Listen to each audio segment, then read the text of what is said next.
Your crypto is not as safe as you think.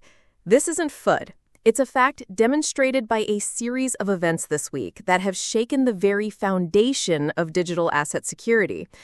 A critical vulnerability in one of the world's most popular software wallets has put millions of dollars at risk.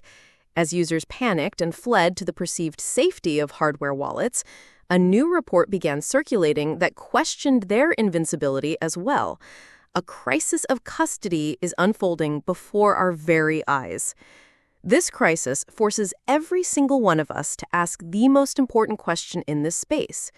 Who or what can you really trust with your assets? The answer is not what you expect, and understanding it will change how you secure your wealth forever. Stay with me as we unravel this complex threat and discover the next generation of security that the smartest money is already moving to. Let's begin with the event that triggered the panic, the zero-day exploit. This week, security researchers disclosed a critical vulnerability in Phantom, one of the most widely used software wallets in the Solana ecosystem.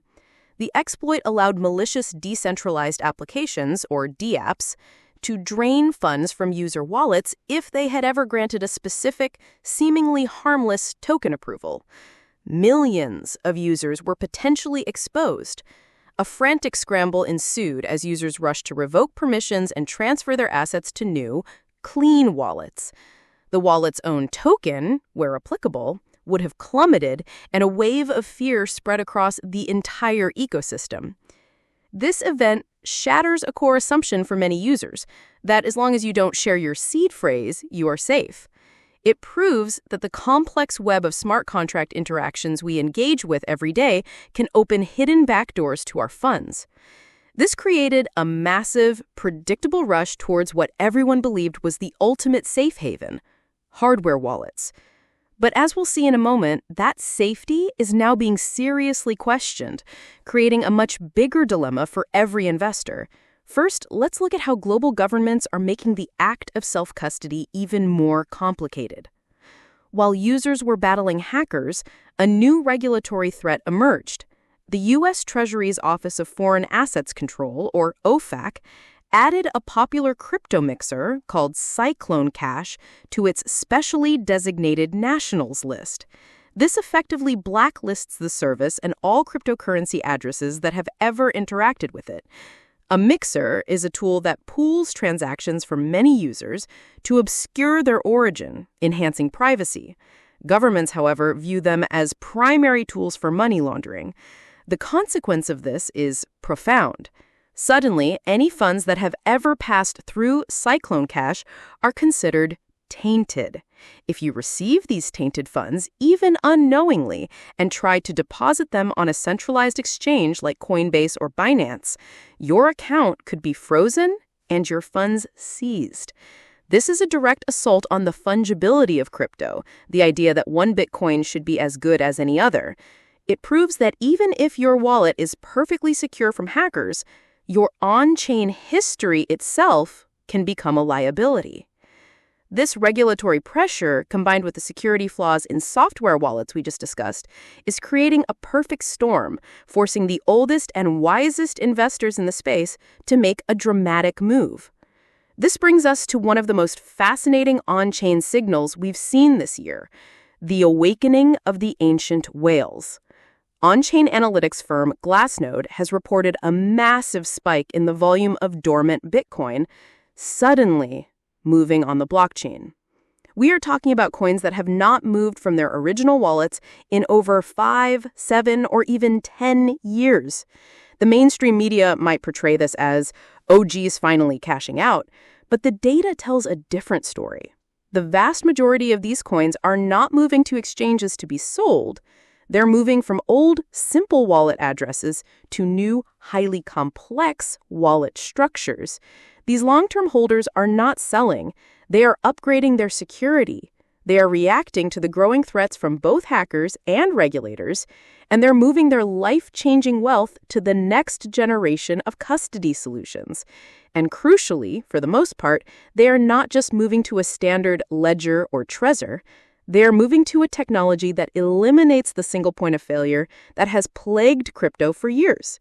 We will explore exactly what that is right after we address the new FUD surrounding hardware wallets. For years, hardware wallets like Ledger and Trezor have been the gold standard for self-custody. The mantra was simple: keep your crypto on a hardware wallet and you are safe. But that myth of invincibility was challenged this week. A German security research firm published a report detailing a theoretical vulnerability in the secure element chip used by a popular hardware wallet brand. They demonstrated that with physical access to the device and highly specialized lab equipment, it was possible to extract the private key. Now, to be clear, this is not an attack that can be performed remotely over the internet. The risk to the average user is very low. However, the psychological impact is immense. It shatters the illusion that any single device can be a perfect, impenetrable fortress. It proves that any security setup that relies on a single point of failure, be it a single software wallet, a single hardware device, or a single seed phrase written on a piece of paper, carries an inherent, inescapable risk. This dilemma, where both software and hardware wallets have now shown potential weaknesses, is precisely why those ancient Bitcoin holders are not just moving their coins, but upgrading their entire security model to something new. And this leads us to the future of custody, the solution that smart money is quietly migrating to: smart contract wallets and multi-party computation. First, smart contract wallets like Argent and Safe. These are not standard wallets. They are powerful smart contracts on the blockchain that hold your assets. This allows for features that are impossible with traditional wallets. Imagine social recovery, where you can designate trusted friends or family members to help you recover your account if you lose your phone, completely eliminating the need for a seed phrase. Imagine setting daily transaction limits, so even if your wallet is compromised, a hacker can only drain a small, predefined amount. This is the future of retail self-custody: flexible, forgiving, and far more secure. Second, for larger holders and institutions, there is MPC, or multi-party computation. Think of it this way. Instead of having one private key stored on one device, an MPC wallet splits the key into multiple pieces, or shards. You might hold one shard on your phone, one on your laptop, and a third with a secure, trusted company.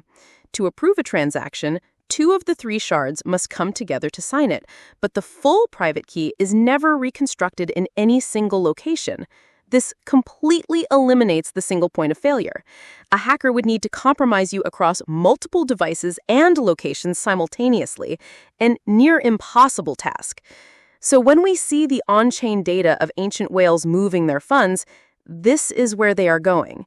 They are moving their wealth from single-key wallets to multi-signature smart contracts and MPC custody solutions. They are diversifying not their assets, but their security. We stand at a pivotal moment in the evolution of digital ownership. The old models of custody, both software and hardware, are showing their age and their inherent vulnerabilities. A crisis of trust is forcing a necessary evolution. The future is not about simply holding your own keys. It's about intelligently managing access to them. The question is no longer just, not your keys, not your coins. The new, more important question is, how many keys do you have? And where are your coins' backups? The answer will define your ability to survive and thrive through the next decade in this space. If this deep dive into the future of crypto security has opened your eyes, please support our research, like this video, comment below with your current custody solution, and share this video with a friend who needs to rethink their security. Be sure to subscribe and hit the notification bell so you don't miss our next analysis. Thank you for watching.